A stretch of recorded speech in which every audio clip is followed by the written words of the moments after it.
News చూస్తున్నాం. Basic గా ఏదైనా సమస్య వస్తే పోలీసుల దగ్గరికి వెళ్ళి పరిష్కార మార్గం కోసం అన్వేషిస్తాం. న్యాయం చేయండి అంటే వారిని వేడుకుంటాం, అవసరమైతే ధర్మాసనం ఆశ్రయిస్తాం. కానీ ఆ న్యాయం చేసే హోదాలో ఉన్నటువంటి వాళ్ళే సమస్య సృష్టిస్తే, వాళ్ళే సమస్యగా మారితే, ఏకంగా వాళ్ళే నయవంచన గురి చేస్తే ఎలా? ఇప్పుడు అటువంటి ఘటన ఒకటి చోటు చేసుకుంది. హైదరాబాద్ హయత్ నగర్ లో ఒక ఎస్ఐ గలీజ్ నిర్వాకం వెలుగు చూసింది. కేసు విషయంలో ఓ మహిళకి ఎస్ఐ సైదులు వేధింపులకు పాల్పడ్డాడు. భర్త వేధింపుల పైన భర్తతోని తాళలేక ఆ సదరు మహిళ హయత్ నగర్ పోలీస్ స్టేషన్కి వెళ్ళి ఫిర్యాదు చేసింది. సుమారుగా 16 అక్టోబర్న ఫిర్యాదు చేసింది ఆ మహిళ. అయితే సుమారుగా నెల రోజుల నుంచి ఆ కేసు విషయం పైన పురోగతి సాధించిన అంశాలపైన నేను నీకు సమాచారం అందిస్తా అని చెప్పి ఆ సదరు మహిళ దగ్గర నుంచి ఫోన్ నెంబర్ తీసుకున్నాడు హయత్ నగర్ పోలీసులో స్టేషన్ పనిచేసేటువంటి ఎస్ఐ సైదులు. అయితే ఆ నెంబర్ తీసుకున్న తర్వాత నుంచి కూడా ఇక ఒక రకంగా నయవంచన గురి చేయడం, ఇబ్బందులు పెట్టడం, పరుష పరజాలంతో మాట్లాడడం, ఒక రకంగా అసభ్యకరంగా ప్రవర్తించే పనులు చేశాడు. తన కోరికల్ని తీర్చాలంటూ మాట్లాడడం, కేసును పరిష్కరిస్తాను, నా కోరిక తీరిస్తే ఒంటరిగా ఉన్నారా, నేను వస్తాను, మీ పిల్లలు బడికి వెళ్ళారా, మీరు తిన్నారా లేదా, ఇంట్లో ఒంటరిగా ఉంటే చెప్పండి నేను వస్తాను, ఇలా రకంగా పలుమార్లు మెసేజ్లు చేయడం, వాట్సాప్లో ఫోన్లు చేసి వేధించడం, కమిట్మెంట్ అడిగాడంటూ ఆ బాధిత మహిళ ఆవేదన వ్యక్తం చేస్తోంది. అయితే వాట్సాప్లో పలుమార్లు ఫోన్లు చేసి వేధించాడని చెప్పి ఇప్పుడు ఆ ఎస్ఐ సైదుల పైన రాచకొండ కమిషనర్ సుధీర్ బాబుకు ఫిర్యాదు చేసింది.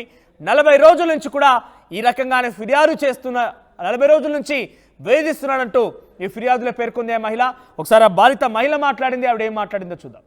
కావాలో ఒక రోజు వస్తాను ఇంటికి అనేసి మాట్లాడారు.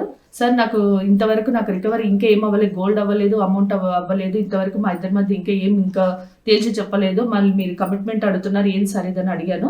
సరే అమ్మ నువ్వు వెళ్ళి మాట్లాడతాను అన్నాడు. నెక్స్ట్ డే కాల్ చేశాడు, పిల్లలు వెళ్ళారా, ఇంట్లో ఎవరు లేరా, ఇంట్లో ఉన్నావా అని కూడా చాటింగ్ చేశాడు. అది కూడా నేను సిపి కానీ తర్వాత మన CI Saidul CI Nara sir కానీ పెట్టాను, నేను ప్రూఫ్ చూసారు వాళ్ళు కూడా.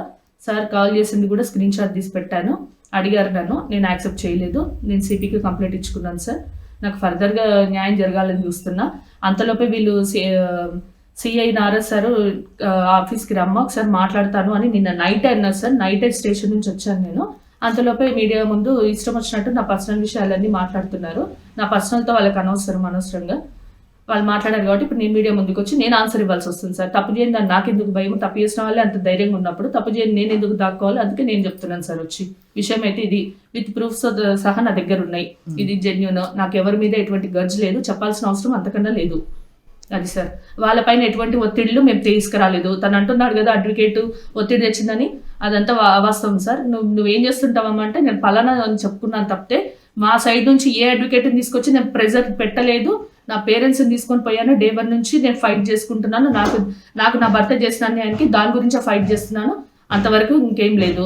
టార్చర్ చేసి వెళ్ళిపోయాడు నీ భర్త అనేసి వేస్తున్నారు. ఏ టార్చర్, ఆడది మొగాడిని టార్చర్ చేస్తున్నా, మొగాడు ఆడదని టార్చర్ చేస్తున్నారని నాకు అర్థం కాదు.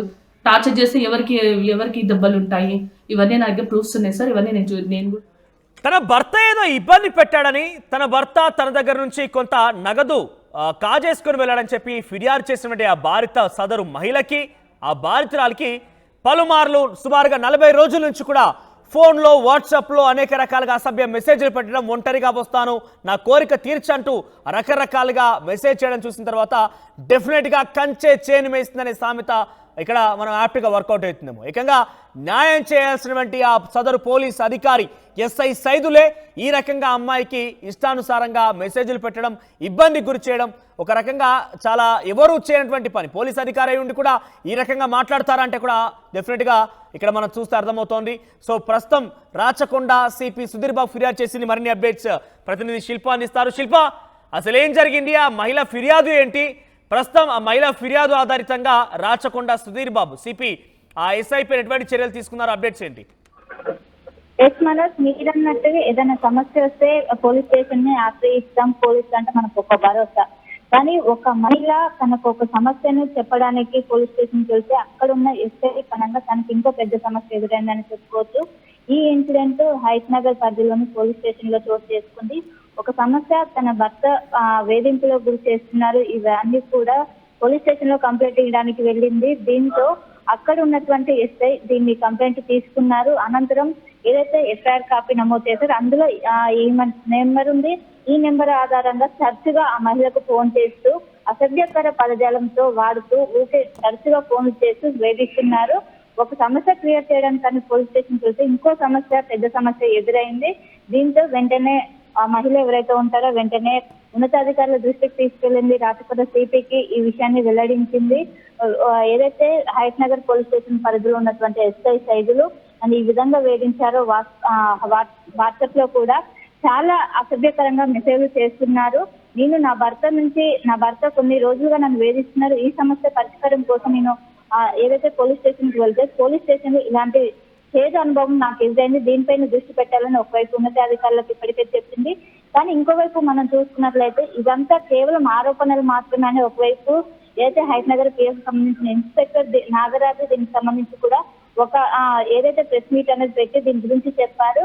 కావాలని ఆరోపణలు చేస్తున్నారు. ఏదైతే సివిల్ సమస్యల వల్ల ఆ మహిళ ఎవరైతే పోలీస్ స్టేషన్ లో ఒత్తిడి పెంచింది, ఇప్పుడు కావాలని వేధిస్తున్నారు, కావాలని దీన్ని పెద్ద సమస్యగా చేస్తున్నారు. అండ్ ఈ సమస్యని ఇక్కడ మొత్తం ఏదైతే ఉదాంతం జరిగిందో ఈ మొత్తం కూడా ఏదైతే రాచకొండ సిబికి కూడా ఇప్పటికే చెప్పారు.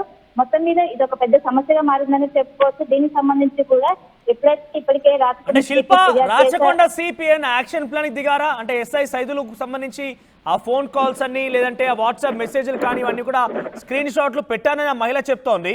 సో రాచకొండ సిపి పరిశీలించి ఎస్ఐ సైదుల పైన యాక్షన్ దిగారా ఆయన? రెండు వర్షన్స్ ఉన్నాయి. ఒకవైపు మహిళ ఆరోపణలు చేస్తున్నట్టు ఒకవైపు పోలీస్ స్టేషన్ సంబంధించిన వాళ్ళు చెప్తున్నారు. దీనిపైన రెండు విధాలుగా ఎక్సైజ్ చేసినా కానీ సరే ఒకవేళ ఎక్సైజ్ చేయాలనే అయితే మిమ్మల్ని వేధించి ఉంటే ఖచ్చితంగా యాక్షన్ తీసుకుంటారు, ఖచ్చితంగా సస్పెండ్ చేసే అవకాశం.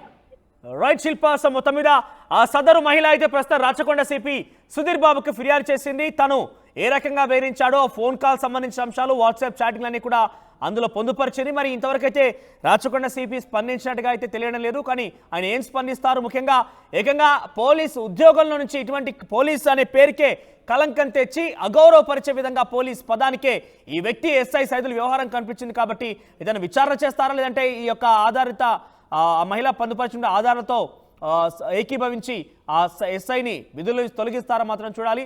ఏదేమైనా కూడా సమస్య వస్తే